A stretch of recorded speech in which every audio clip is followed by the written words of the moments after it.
শিয়ালের চারটে পা আছে, কাঁঠাল পাতার মতো দুটো কান আছে, 5 ব্যাটারি টর্চলাইটের মতো দুটো চোখ আছে। কিরে পুটি, তোকে আজ আমি একটা ভূগোলে 10টা প্রশ্ন ধরবো। কি প্রশ্ন স্যার? প্রশ্নটা খুব ইম্পর্টেন্ট। 1956 সাল থেকে পরীক্ষা লাগাতার চলে আসছে। এত ইম্পর্টেন্ট প্রশ্ন, দেরি না করে তাড়াতাড়ি ধরুন স্যার। তুই সুন্দরবনের প্রাকৃতিক বৈশিষ্ট্যগুলো বর্ণনা কর। সুন্দরবনের প্রাকৃতিক বৈশিষ্ট্য বলছি স্যার। সুন্দরবন হলো পশ্চিমবঙ্গ ও বাংলাদেশের একদম দক্ষিণে অবস্থিত এক গভীর বনভূমি।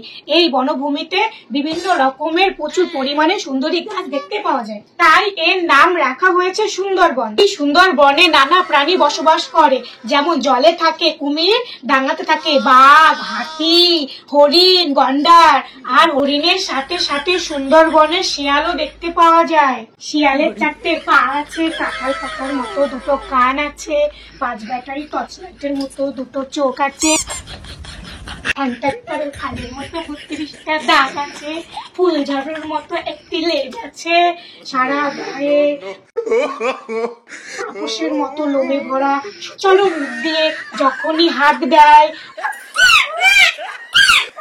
দলের বাকি শিয়ালগুলো চেঁচিয়ে ওঠে। স্যার, কেমন লাগলো সুন্দরবনের প্রাকৃতিক বৈশিষ্ট্যগুলো? তোকে আমি বললাম সুন্দরবনের প্রাকৃতিক বৈশিষ্ট্য বলতে, আর তুই শিয়াল সম্পর্কে বলে দিলি। কেন স্যার, সুন্দরবনেও তো শিয়াল থাকে। বেশ, তুই আন্টার্কটিকা মহাদেশের বৈশিষ্ট্য বল। এটাও খুব ইম্পর্টেন্ট প্রশ্ন। পুটিকে আজ শিয়ালে ধরেছে, ওসব শিয়াল দিয়েই চালিয়ে দেবে। স্যার, আন্টার্কটিকা মহাদেশের বৈশিষ্ট্য বলছি। আন্টার্কটিকা মহাদেশটি হলো পৃথিবীর দক্ষিণে অবস্থিত। এই মহাদেশটিতে সারা বছর বরফে ঢাকা থাকে। এই মহাদেশে নানা প্রাণী ও প্রজাতি দেখতে পাওয়া যায়, যেমন পেঙ্গুইন পাখি, শিল মাছ, পেরু ভুল্লুক ও পেরু শিয়ালকেও দেখতে পাওয়া যায়। শিয়ালের 4টে পা আছে, কাঁঠাল পাতার মতো দুটো কান আছে, 5 ব্যাটারি টর্চলাইটের মতো দুটো চোখ আছে, হ্যান্টারের খালের মতো 32টা দাগ আছে, ফুলঝড়ের মতো একটি লেজ আছে, সারা গায়ে তাপসের মতো লোমে ভরা, চলো মুখ দিয়ে যখনই হাত দেয় দলের বাকি শিয়ালগুলো চেঁচিয়ে ওঠে।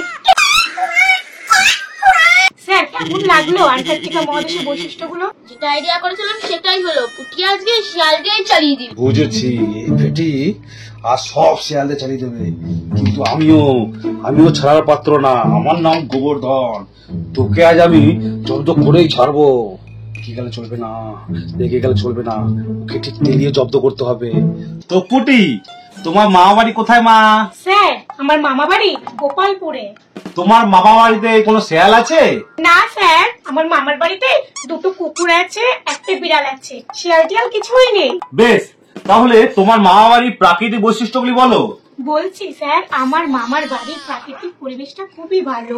চারিদিকে চাষের জমি, ওপরে খোলা আকাশ, তার মাঝখানে আমার মামাদের ছোট্ট গ্রাম। দিনের বেলায় মামার বাড়িতে নানা রকমের পাখির কলরব শোনা যায়, তাতে আমার মনটা ভরে যায়। কিন্তু সন্ধ্যা নামার পর রাত হয়ে গেলে চারিদিকে ঘুটঘুটে অন্ধকার হয়ে যায়, আর তখনই চারিদিক থেকে শিয়ালের আওয়াজ শুনতে পাওয়া যায়। শিয়ালের 4টে পা আছে, কাঁঠাল পাতার মতো দুটো কান আছে, 5 ব্যাটারি টর্চলাইটের মতো দুটো চোখ আছে, হ্যান্টারের খালের মতো 32টা দাগ আছে, ফুলঝড়ের মতো একটি লেজ আছে, সারা গায়ে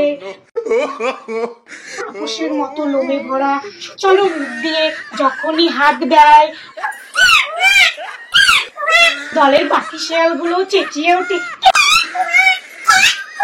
কেমন লাগলো স্যার আমার মামার বাড়ির প্রাকৃতিক পরিবেশটা?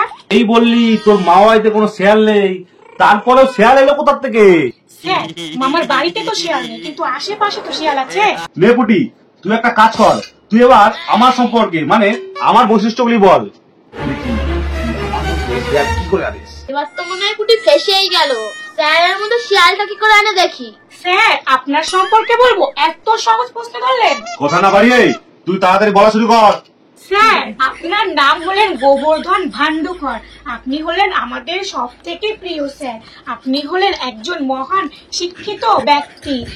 ইংলিশ, বাংলা, ইতিহাস, ভূগোল সব সাবজেক্টে আপনার এত জ্ঞান, তাই আপনি হলেন একজন মহান পণ্ডিত। মানুষের মধ্যে যার জ্ঞান বেশি থাকে তাকে বলে পণ্ডিত, আর পশুদের মধ্যে শিয়াল বেশি চালাক বলে শিয়ালকে বলা হয় শিয়াল পণ্ডিত। শিয়ালের 4টে পা আছে, কাঁঠাল পাতার মতো 2টো কান আছে, 5 ব্যাটারি টর্চ লাইটের মতো 2টো চোখ আছে, হ্যান্টারের খালের মতো 32টা দাঁত আছে, ফুলঝাড়ুর মতো একটি লেজ আছে, সারা গায়ে তাপসের মতো লোমে ভরা চলো মুখ দিয়ে যখনই হাত দেয় দলের বাকি শেয়ালগুলো চেঁচিয়ে ওঠে। স্যার, কেমন লাগলো আপনার সম্পর্কের বৈশিষ্ট্যগুলো? এই তুই থাম থাম, আমি আর নিতে পারছি না। তোকে আর শেয়ালে ধরেছে, শিওর তোকে আর শেয়ালে ধরেছে। এই তোরা বস বস, আমি গেলাম, খুব জল চেষ্টা পেয়েছে। কি সাংঘাতিক মেরে বাবা।